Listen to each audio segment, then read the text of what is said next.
اتكلمنا قبل كده عن نوعين من انواع سمكه الفراخ، وهي الفراخ الحمراء والفراخ البني. قلنا ان عندهم رجلين بيمشوا بيهم في القاع عشان يدوروا على الاكل، وان الجناحات اللي عندهم بيستخدموا في التمويه. لكن سمكه الفراخ المدرعه بتاعه النهارده مزوده كمان بجهاز الكشف عن الفرائس، كمان اداه للحفر. وايه اللي بيحصل بالظبط؟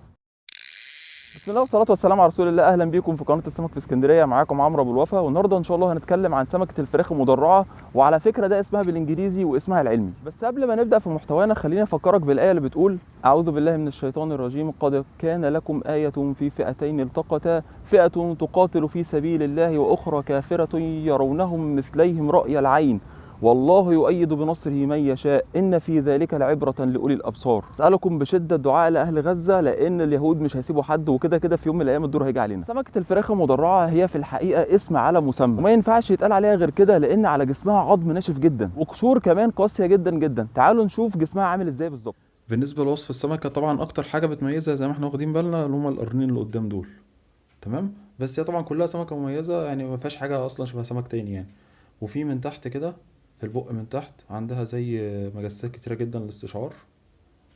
تمام. وجسمها كله مدرع، يعني انت هتلاقي من هنا كده مدرعات اهي. تمام.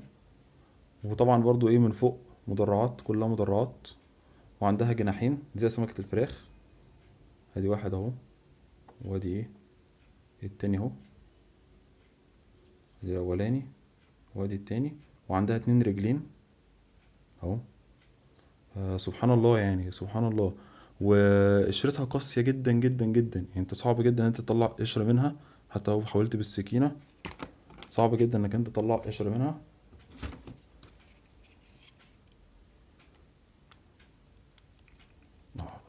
صعبة جدا اهي. طلعت اهي، بس ايه طلع الروح اهي. طبعا القشرة برضو شكلها غريب، عبارة عن مدرعة كده واخدة زاوية. بص القشر داير ما يدور، واخد زوايا. وهي سمكة كلها عظم، انت تخبط عليها من فوق تسمع ايه؟ عظم فاضي كل ده. ومن تحت برضو تخبط على المدرعات بتاعتها، عظم فاضي. كله ده عظم فاضي.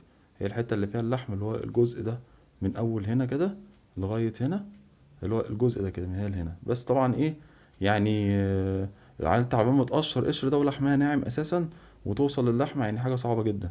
وعندها زعنفة من فوق، زعنفة ظهرية عادي جدا زي كل السمك اهي. تمام.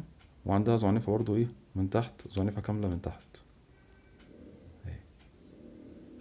تمام. اتمنى يكون ايه شكل السمكة يكون واضح كده. كنت حابب ان انا افتحها واشوفها برضو جواها ايه، وانا كده كده مش هاكلها يعني، فانا قلت ايه نجربها بس نشوف جواها ايه. نشوف كده. بسم الله الرحمن الرحيم.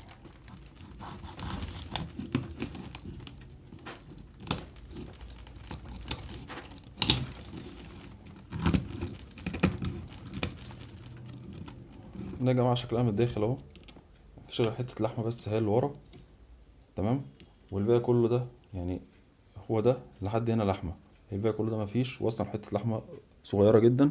وعشان كده هي ما بتوزنش، يعني كل السمك اللي موجود ده ال4 سمكات دول على بعض كده كلهم نص كيلو. سمكة الفراخ المدرعة موجودة شرق المحيط الأطلنطي، من تحت من عند أنجولا لحد فوق القناة الإنجليزية بما في ذلك البحر المتوسط. سمكة الفراخ المدرعة بتعيش على أعماق من 50 متر ل 150 متر، وأقصى عمق مسجل ليها هو 848 متر. بتحب القاعان الرملية والطينية بالذات اللي حوالين الصخور عشان تمارس هوايتها المفضلة اللي هي إيه بقى؟ هي عندها جهاز استشعار تحت البق بتفرده كده على الرملة وهي ماشية، بتحس بيه بالفرائس اللي دافنة نفسها تحت الرملة. أول ما بتحس بيها بتستخدم كده القرنين اللي عندها من قدام دول عشان تحفر بيهم وتطلع الفريسه دي. سمكه الفراخ المدرعه مسجله هجره، وهي عباره عن انها بتقرب ناحيه الشاطئ عشان تحط البيض بتاعها، وبالتالي طبعا لما البيض بتاعها بيفقس وبيكبر ويوصل لمرحله النمو والنضوج بيبدا ان هو يعمل هجره عكسيه، يروح للاماكن العميقه. بالنسبه للصيد، سمكه الفراخ المدرعه محدش بيستهدفها نهائي في الصيد، لكنها بتطلع في الصيد العارض بتنقرض بشباك الجر، وغالبا بيتم ارجاعها تاني الميه لان مفيش منها اي فايده. واحيانا بتظهر في اسواق بعض البلدان زي ايطاليا وفرنسا واسبانيا، وطبعا ام الدنيا مصر.